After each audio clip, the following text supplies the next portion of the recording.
ದರ್ಶನ್ ಭೇಟಿಯಾಗಿರೋದಾಗಿ ಬುರುಡೆ ಬಿಟ್ರ ಸಿದ್ಧಾರೂಢ. ಮೌನಕ್ಕೆ ದಾಸ ಶರಣು. ನಟ ದರ್ಶನ್ ಅಂಡ್ ಗ್ಯಾಂಗ್ ಬಂಧಿಸಿದ ಬೆಂಗಳೂರು ಪೊಲೀಸರಿಗೆ ಏಜೆಂಟರಿಂದ ಶಹಬಾಷ್ ಗಿರಿ. ಕೆಲವನ್ನ ನೋಡೋಣ ಕರ್ನಾಟಕ ಟಾಪ್ 20.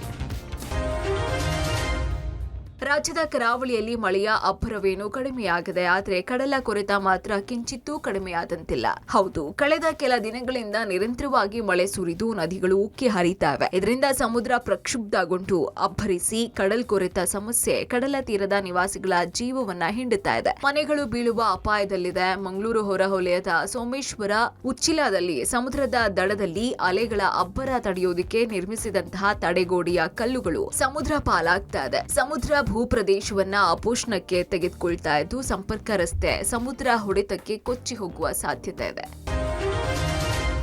ಭಾರಿ ಗಾಳಿಗೆ ಬೃಹತ್ ತೆಂಗಿನ ಮರವೊಂದು ಮನೆ ಮೇಲೆ ಉರುಳಿ ಬಿದ್ದಿರುವ ಘಟನೆ ನಡೆದಿದೆ. ತುರುವೇಕೆರೆ ತಾಲೂಕಿನ ದಬ್ಬೆಘಟ್ಟ ಹೋಬಳಿಯ ಮಾವಿನಕೆರೆ ಗ್ರಾಮದ ನಿಂಗಮ್ಮ ಎಂಬುವರ ಮನೆ ಮೇಲೆ ತೆಂಗಿನ ಮರ ಬಿದ್ದಿದೆ. ಘಟನೆಯಲ್ಲಿ ಮನೆ ಜಖಂಗೊಂಡಿದ್ದು ಅದೃಷ್ಟವಶಾತ್ ನಿಂಗಮ್ಮ ಪ್ರಾಣಾಪಾಯದಿಂದ ಪಾರಾಗಿದ್ದಾರೆ. ಇನ್ನು ಸಣ್ಣ ನಂಜೇಗೌಡ ಎಂಬುವರಿಗೆ ಸೇರಿದ ತೋಟದ ಮರವಾಗಿದ್ದು ತೆಂಗಿನ ಮರಗಳು ಎತ್ತರವಾಗಿದ್ದು ತೀರಾ ಹಳೆಯ ಮರಗಳಾಗಿವೆ. ಈ ಮೊದಲೇ ತೆಂಗಿನ ಮರಗಳನ್ನು ತೆರವುಗೊಳಿಸುವಂತೆ ಕೆಲ ಗ್ರಾಮಸ್ಥರು ಒತ್ತಾಯಿಸಿದರು. ಈ ಬಗ್ಗೆ ಗ್ರಾಮ ಪಂಚಾಯತ್ ಪಿಡಿಒಗೆ ಮನವಿ ಪತ್ರ ಸಲ್ಲಿಸಿದರು. ಆದರೆ ಈವರೆಗೂ ಯಾವುದೇ ಪ್ರಯೋಜನವಾಗಿಲ್ಲ ಅಂತ ಆರೋಪಿಸಿದ್ದಾರೆ. ಅತ್ತ ಚಾಮರಾಜನಗರ ಜಿಲ್ಲೆಯ ಹನೂರು ತಾಲೂಕಿನ ಲೊಕ್ಕನಹಳ್ಳಿ ಭಾಗದಲ್ಲಿ ಕಳೆದ 2 ದಿನಗಳಿಂದ ಭಾರೀ ಬಿರುಗಾಳಿ ಹಿನ್ನೆಲೆಯಲ್ಲಿ ವಿದ್ಯುತ್ ಕಂಬಗಳು ಉರುಳಿ ಬಿದ್ದಿವೆ. ಅದೃಷ್ಟವಶಾತ್ ಯಾವುದೇ ಪ್ರಾಣಾಪಾಯವಾಗಿಲ್ಲ.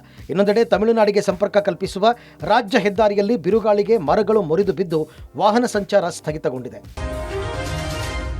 ಅಂಕೋಲದ ಶಿರೂರು ಗುಡ್ಡಕುಸಿತ ಕಾರ್ಯಾಚರಣೆ 13ನೇ ದಿನಕ್ಕೆ ಸ್ಥಗಿತವಾಗುವ ಸಾಧ್ಯತೆ ಇದೆ. ನೌಕಾದಳ, ಭೂಸೇನೆ, ಎನ್ಡಿಆರ್ಎಫ್, ಎಸ್ಡಿಆರ್ಎಫ್, ಅಗ್ನಿಶಾಮಕ ದಳ, ಹೆಸ್ಕಾಂ, ಈಶ್ವರ್ ಮಲ್ಪೆ ತಂಡ ಎಷ್ಟೇ ಹುಡುಕಾಡಿದ್ರೂ ಲಾರಿ ಹಾಗೂ ಕೇರಳ ಮೂಲದ ಅರ್ಜುನ್, ಶಿರೂರಿನ ಜಗನ್ನಾಥ ನಾಯ್ಕ್, ಗಂಗೆಕೊಳ್ಳದ ಲೋಕೇಶ್ ದೇಹಗಳು ಸಿಕ್ಕಿಲ್ಲ. ಗಂಗಾವಳಿ ನದಿ ನೀರಿನ ವೇಗ ಹೆಚ್ಚಿರುವ ಹಿನ್ನೆಲೆಯಲ್ಲಿ ಲಾರಿಯನ್ನು ಕೂಡ ಮೇಲಕ್ಕೆತ್ತಲು ಸಾಧ್ಯವಾಗಿಲ್ಲ. ಇಂದು ನದಿಯಲ್ಲಿ ಆಲದ ಮರದ ದಿಮ್ಮಿ, ವಿದ್ಯುತ್ ಕಂಬ, ತಂತಿಗಳನ್ನ ಮುಳುಗು ತಜ್ಞರು ಪತ್ತೆ ಹಚ್ಚಿದ್ದಾರೆ. ಜುಲೈ 16ರಂದು ಗುಡ್ಡಕುಸಿತವಾಗಿತ್ತು. ಈ ಮಧ್ಯೆ ಹಾಸನದ ಸಕಲೇಶಪುರ ತಾಲೂಕಿನ ಕಡಗರವಳ್ಳಿ ಎಡೆಕುಮಾರಿ ಬಳಿ ರೈಲ್ವೆ ಹಳಿ ಕುಸಿದಿದ್ದು ಗುಡ್ಡ ತೆರವು ಕಾರ್ಯಾಚರಣೆ ಇಂದು ಕೂಡ ಮುಂದುವರಿಯಿತು. ಮಂಗಳೂರು ಸಕಲೇಶಪುರ ರೈಲ್ವೆ ಮಾರ್ಗ ದುರಸ್ತಿ ಕಾರ್ಯ ಹಿನ್ನೆಲೆ ಹಾಸನ ಸಕಲೇಶಪುರ ರೈಲ್ವೆ ಮಾರ್ಗ ಬಂದ್ ಮಾಡಲಾಗಿದೆ. ಹೀಗಾಗಿ ಈ ಮಾರ್ಗ ಸಂಚರಿಸುವ ಎಲ್ಲಾ ರೈಲುಗಳ ಸಂಚಾರ ಬಂದ್ ಆಗಿದೆ. ಬೆಂಗಳೂರಿನಲ್ಲಿ ನಾಯಿ ಮಾಂಸ ದಂಧೆಯ ಪ್ರಕರಣಕ್ಕೆ ಟ್ವಿಸ್ಟ್ ಸಿಕ್ಕಿದೆ. ರಾಜಸ್ಥಾನದಿಂದ ಬೆಂಗಳೂರಿಗೆ ಬಂದಿದ್ದು ಶಿರೋಹಿ ಅನ್ನುವಂತಹ ತಳಿಯ ಮೇಕೆ ಮಾಂಸ ಅನ್ನೋದು ಗೊತ್ತಾಗ್ತಾ ಇದೆ. ಶಿರೋಹಿ ತಳಿಯ ಮೇಕೆಗಳು ಉದ್ದ ಹಾಗೂ ದಪ್ಪ ಬಾಲವನ್ನು ಹೊಂದಿದ್ದು ಚರ್ಮವಿಲ್ಲದಿದ್ದಾಗ ಶ್ವಾನದಂತೆ ಕಾಣಿಸುತ್ತೆ. ರಾಜಸ್ಥಾನವನ್ನು ಬಿಟ್ಟರೆ ಬೇರೆ ರಾಜ್ಯಗಳಲ್ಲಿ ಶಿರೋಹಿಯ ತಳಿಗಳು ಸಿಗೋದೇ ತೀರಾ ವಿರಳ. ಮಾಂಸ ಶ್ವಾನ ಹೋಲಿಕೆಯಾಗಿದ್ದೇ ಗೊಂದಲಕ್ಕೆ ಕಾರಣ ಅನ್ನೋದು ಗೊತ್ತಾಗ್ತಿದೆ. ಮಾಂಸದ ಮಾರುಕಟ್ಟೆಯಲ್ಲಿ ಎಳೆ ಮಾಂಸಕ್ಕೆ ಬೇಡಿಕೆ ಹೆಚ್ಚಿರುತ್ತೆ. 8 ರಿಂದ 12 ಕೆಜಿ ಮಾಂಸಕ್ಕೆ ಡಿಮ್ಯಾಂಡ್ ಹೆಚ್ಚಿದೆ. ಇದರಿಂದಾಗಿ ಶಿರೋಹಿ ಮೇಕೆಗಳ ಬಳಕೆ ಮಾಡ್ತಾರೆ. ಯಾವುದೇ ಮಾಂಸವಾಗಲಿ 18 ಡಿಗ್ರಿ ತಾಪಮಾನದಲ್ಲಿ ಇರಬೇಕು. ಹೀಗಾಗಿ ಐಸ್ ಪ್ಯಾಕ್ ಮಾಡಿ ರೈಲುಗಳ ಮೂಲಕ ಸಾಗಿಸಲಾಗುತ್ತೆ.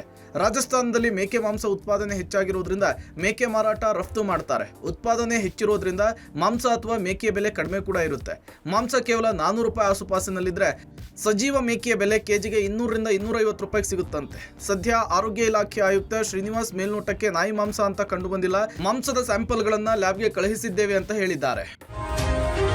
ಸಿಲಿಕಾನ್ ಸಿಟಿ ಬೆಂಗಳೂರಿನಲ್ಲಿ ನಾಯಿ ಮಾಂಸದ ಸಾಗಾಟದ ಆರೋಪ ಆತಂಕ ಸೃಷ್ಟಿಸಿದೆ. ಅದು ನಾಯಿ ಮಾಂಸನ ಅಥವಾ ಕುರಿ ಮಾಂಸನ ಅನ್ನುವ ಬಗ್ಗೆ ಲ್ಯಾಬ್ನಿಂದ ವರದಿ ಬರಬೇಕಿದೆ.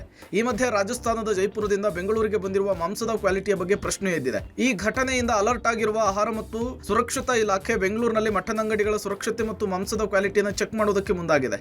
ಬೆಂಗಳೂರಿನ ಎಲ್ಲ ಪ್ರದೇಶದ ಮಟನ್ ಅಂಗಡಿಗಳು, ದೊಡ್ಡ ಹೋಟೆಲ್ ಮತ್ತು ದೊಡ್ಡ ಮಟನ್ ಶಾಪ್ಗಳಲ್ಲಿ ಮಾಂಸದ ಕೋಲ್ಡ್ ಸ್ಟೋರೇಜ್ ಎಲ್ಲಿ ಶೇಖರಣೆ ಮಾಡ್ತಾರೆ.